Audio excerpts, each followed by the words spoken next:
Most tourists hit La Sagrada Familia at noon and completely miss the magic.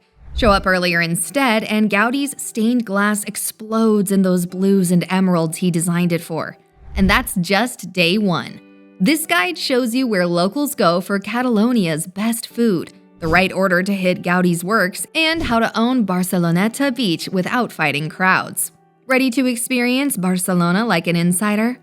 Day 1, Gaudí's masterpieces meet Gothic mysteries. Barcelona's going to blow your mind on this first day, starting with a morning light show so spectacular that it's hard to believe it's happening within a building. Whether you're staying at the majestic hotel on Passeig de Gracia for its rooftop views and Michelin-starred dining, or next door at the budget-friendly Praktijk Essence with its free wine happy hours, you're strategically positioned for everything ahead. Start your morning at 9 a.m. sharp at La Sagrada Familia. This timing isn't random. Gaudí designed the east-facing windows of the basilica in deep blues and greens so that the morning sunlight would pour through the basilica's forest-like columns, bathing the space in a mesmerizing glow. It's a sight that's hard to beat, though you'll come close on your final day when you see how Gaudí changed an entire hillside into a mosaic wonderland. It's best to book your tickets 2 weeks in advance. You'll find all the links below in the description. Go for the audio guide ticket or upgrade to tower access if you want the best city views. Insider tip: everyone wants the perfect photo at the Nativity facade, but this is our secret. Aim for the small park across the street first. You'll capture the entire basilica in frame with zero crowds at 9 a.m. before entering for that magical light experience. After an hour and a half of pure architectural wonder, you're taking the metro 3 stops north to Casa Vicens in Gracia. Gaudí's very first home, Casa Vicens, was built before he developed his iconic organic style, and astonishingly, nearly 90% of visitors don't even know it exists. The mudéjar-influenced facade explodes with ceramic tiles and checkered patterns that became his signature. Every room in Casa Vicens tells a different story through botanical motifs and elaborate ceilings. Entry runs €18, and you'll spend about an hour here, maybe enjoying a quick coffee in the surrounding Gracia streets. Afterward, take the metro down to Liceu station and step into medieval Barcelona. To make it fun, instead of following a rigid route, get yourself intentionally lost in the Gothic Quarter. The Barcelona Cathedral might charge an entry fee, but walking around its exterior doesn't cost anything, and those Gothic spires are stunning. Find the hidden temple of Augustus on Carré Paradis. 4 massive Roman columns over 2,000 years old just chilling in a random courtyard. The photogenic Bridge of Sighs isn't actually medieval. They built it in 1928, but it doesn't matter because it's incredibly gorgeous. By 6:30, cross into El Born for the tapas experience Barcelona is famous for. Head straight to Eixamplanyet on Carré de Mancada, which has been pouring cava since 1929. The scene is electric with colorful tiles, marble tables, locals, and travelers packed together like sardines. No reservations, just show up and squeeze in. Their house cava comes by the glass. Pair it with anchovies and vinegar, razor clams, and maybe that weird but amazing chocolate truffle with sea salt and olive oil. Expect a proper feast for a moderate cost. For dinner, because yes, Barcelona does multiple eating sessions, you've got several options. Bar del Pla just down the street serves more refined tapas in a quieter space. Their patatas bravas are legendary, and the oxtail with foie gras is amazing. As the night winds down, you might catch a flamenco show at Palau del Mases in a 17th century Baroque palace. Shows run throughout the evening, €25 to €50 depending on your seat. You can also stroll down to the waterfront and watch the Mediterranean under the stars. Tomorrow, we're heading to a hidden viewpoint above the city and exploring the markets where daily life unfolds. Quick favor, if this has been helpful so far, hit subscribe. More insider tips and tricks coming in Day 2. Day 2, Markets, Bunkers, and Barcelona's best-kept secret. Today starts with the best croissant of your life. Seriously. Arrive at Forn Baluard Bakery in Barceloneta when they open at 8 a.m. This 4th-generation family spot draws early morning regulars long before the tourist cafes on Las Ramblas even wake up. Their almond croissant and white chocolate marzipan will ruin you for all other pastries. Take your breakfast away and walk 5 minutes to Barceloneta Beach. Mornings on the beach hit differently once the summer crowds fade. The boardwalk is calm, the air is crisp, and you can actually hear the waves. Take a leisurely stroll along the promenade, and if you're feeling brave, dip your toes in. The water's generally cool outside midsummer. From here, make your way to Santa Caterina Market. While most visitors squeeze through La Boqueria's chaos, this market still feels like part of the neighborhood. The 2005 renovation gave it that incredible undulating roof, a wave of colorful tiles that mirrors the produce below. Here, vendors actually have time to chat, and the fish counters glisten like they were stocked minutes ago. Spend around 45 minutes wandering and maybe pick up some jamón to snack on before heading out. Now it's time to earn your view. The Bunkers del Carmel. These former Spanish Civil War bunkers sit 262 meters above the city, offering panoramic views that beat any paid observation deck. Getting there takes a little effort. Take the metro to Alphonse X, then bus 24 or 92, and finish with a 15-minute uphill walk.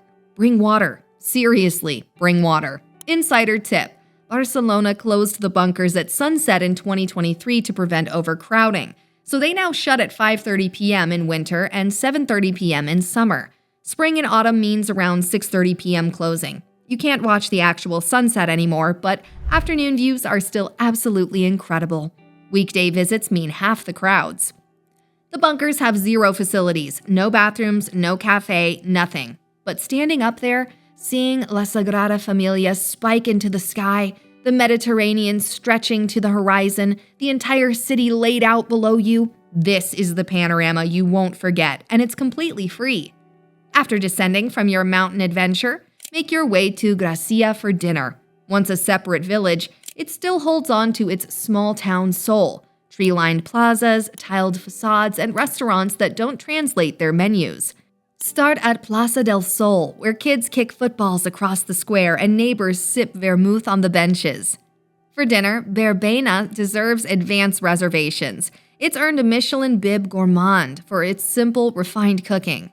Or try Bobby's Free, known for serving some of the best burgers in the city. Prices here stay refreshingly down to earth. Expect relaxed spots and elevated restaurants. After your meal, the squares come alive with conversation and music, and it feels less like a restaurant scene and more like a neighborhood celebration that spills into the streets. As the night winds down, it's time to turn your sights to tomorrow, exploring Gaudí's most imaginative creations, followed by a farewell dinner you'll be talking about for years. Day 3. Mosaics, Modernism, and your flawless finale. Welcome to your final day in Barcelona, and we're starting it with one of Gaudí's masterpieces where color and form blur the line between architecture and art. Book the 9:30 a.m. entry slot for Park Guell. The 9:30 slot isn't arbitrary. Since ticketing went fully online, hourly entries are capped, and the earlier you go, the more of the park you'll have to yourself. General admission makes it one of Barcelona's pricier attractions, but it justifies every cent for the peace and space. You know that famous dragon everyone photographs? At 9:30 a.m., you might actually get a shot without 50 people climbing on it. The serpentine bench covered in broken ceramics offers panoramic city views, and Gaudí's organic architecture seems to grow from the hillside itself. The trick is hitting the main monuments first: dragon fountain, serpentine bench, hypostyle room, then the quieter corners once tour groups arrive around 11 a.m. Take the metro down to Passeig de Gracia, Barcelona's answer to the Champs-Élysées and home to the famous block of discord where the city's greatest architects once competed in creativity. Hop into Casa Batlló, with its flowing curves and stained glass windows inspired by the sea. Next door, Casa Amaye blends Gothic and Art Nouveau detail. Casa Batlló's interior is spectacular, but if you're pressed for time, the facades of both buildings are gorgeous enough to enjoy from the street. Lunch at El Nacional is an experience in its own right. Housed in a beautifully restored 19th century warehouse, it brings together 4 distinct restaurants and 4 lively bars under its soaring ceilings.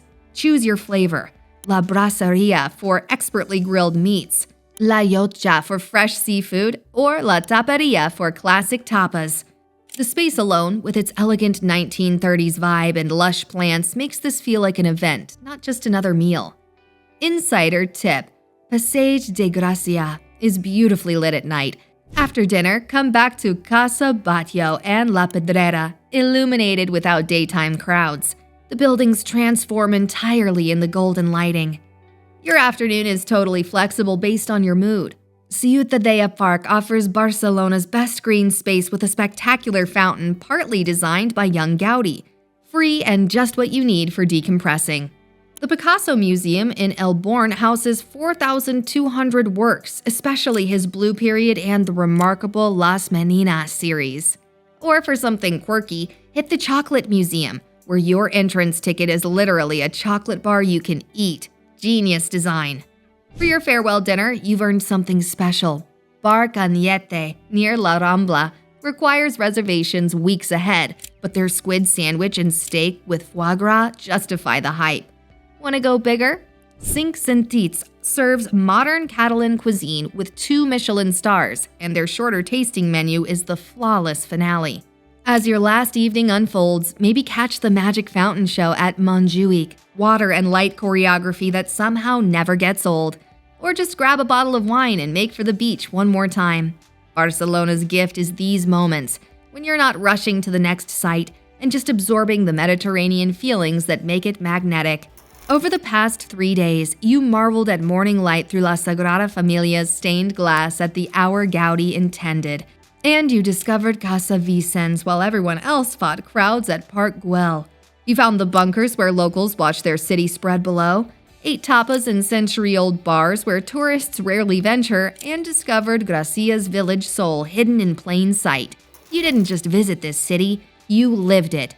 If you loved this itinerary, you'll definitely want to check out our Madrid guide, a 4-day journey through Spain's capital packed with royal palaces, rooftop views, and incredible food.